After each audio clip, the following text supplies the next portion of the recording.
Wow. And for me, ayun, parang it gave me encouragement because Paul is saying to us na um, not parang as you have always obeyed as God's children, as Christ's follower. If you followed me, if you follow me when you are if you are obedient to me, if you are persistent to me. Oh, you look different. Yes. Ah. Wala, Ayan. So we're on Philippians at Philippians. chapter 2 verse 12. So yun nga. Paul is saying to us na if you are obedient to me when you were a student, if you have those that fire of spirit in me when you are a student, so now when you are now a graduate, young professional, no, much more you should obey me. So parang much more you should have encouragement from people. Continue, what Paul is like saying to us na continue to work out your salvation with fear and trembling, not to gain salvation, for it's only by grace that we saved by Christ through faith in Christ, but continue to work out. Actually, verses preceding this, yun nga, sa chapter 1 verse 27, Paul is saying to us that whatever happens, conduct yourselves in a matter worthy of the gospel of Christ. So you are a citizen, parang we are citizens of God. During when we were students, we are citizens, kumbaga we are free. We should not be in bondage. We have the freedom in Christ, meaning yun.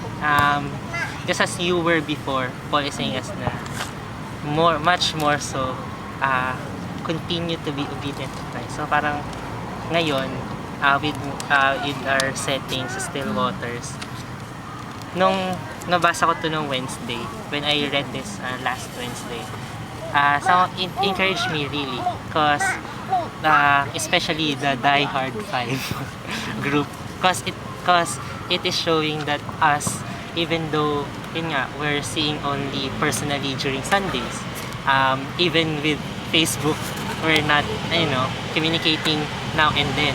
So even with those difficulties or hindrances, we as a church has been persevering and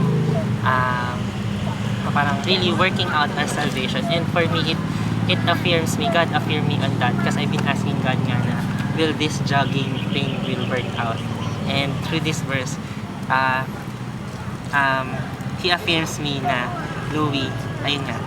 Actually, eto, mamaya pa. So, eto, on the verse 13, so, but now, much more in my absence, continue to work out your salvation with fear and trembling. Then verse 13, for it is God who works in you to will and to act according to His good purpose. So, parang, when I read that verse, yung burden sa heart ko na parang, na-lift off. Because, yun nga,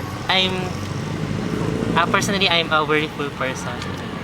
And parang yun nga, just like what I shared kanina, na I don't want to do things that I think will work out, or parang I'm hesitant to do those things na will not work out. But however, with this passage, God, it is not me who will work.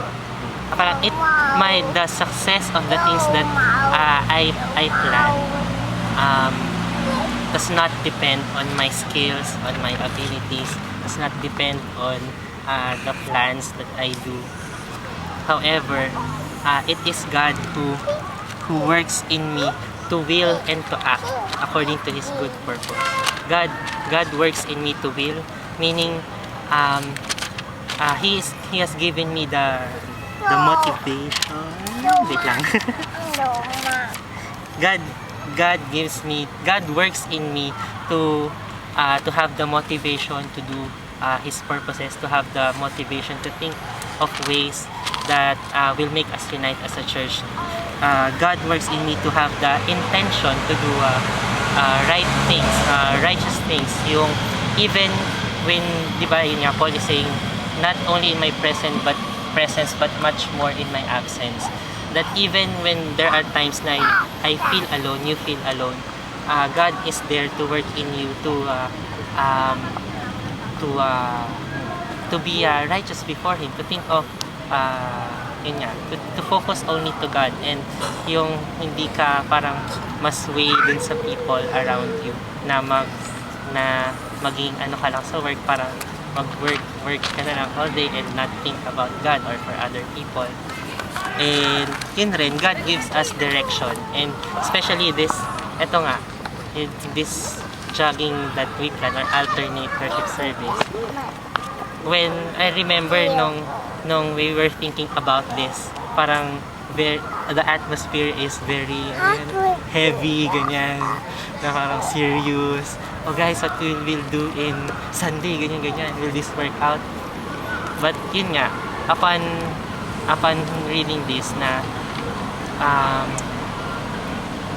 it is God who will work in us to will. So parang for me, do not be, for me personally, do not worry about things, or parang will this plan work out, will this thing will work out.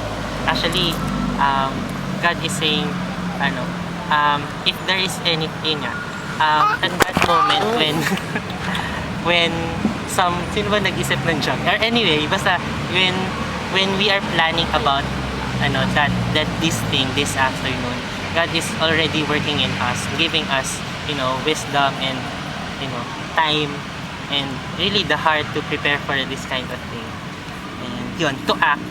And God works in us to will, and so God gives us that work in us to have motivation to do His work, have the intention and direction, and now not only that, but also to act, meaning for us to be able to really work out those things that God has given us. So ayun, so parang this is it. The parang manifestation of this passage, because I'll share you something. Kanina, actually yesterday, I still have doubts if this thing will work out, especially na there are no invitees. So God, will it defeat the purpose of this activity, of this gathering? Because it will be the same. So same faces, same people. So okay. So however, this verse has been God's promise or assurance, encouragement to me, na saying na Loie, just go on. Do not worry of what will happen, but I will show you. But trust on me along the way, and ayun, I will. If you just focus your eyes on me, I will help you to be able to really deliver out these plans that I have laid out for you. And do not worry if you feel incapable, or parang things don't go in your way. But I will give you the strength to act, to move on and face this seemingly struggles that you are nakita mo in the future, before you. So yun.